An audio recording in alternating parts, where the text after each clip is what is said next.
High বন্ধুরা, আজ আমি বানাবো গাজরের হালুয়া। এদিকে গাজরটাকে আমি গ্রেট করে রেখে দিয়েছি, 3টে বড় বড় গাজর।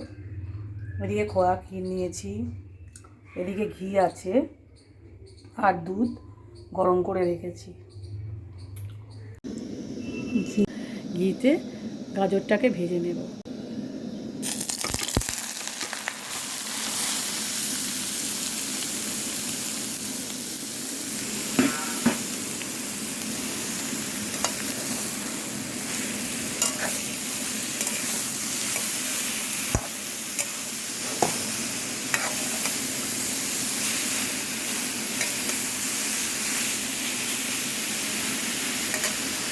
দেখুন কি সুন্দর কালার হয়ে গেছে গাজরটা দেওয়ার পর। দুধের কালার আর কমলা কালার হয়ে গেছে, পুরো অরেঞ্জ অরেঞ্জ হয়ে গেছে।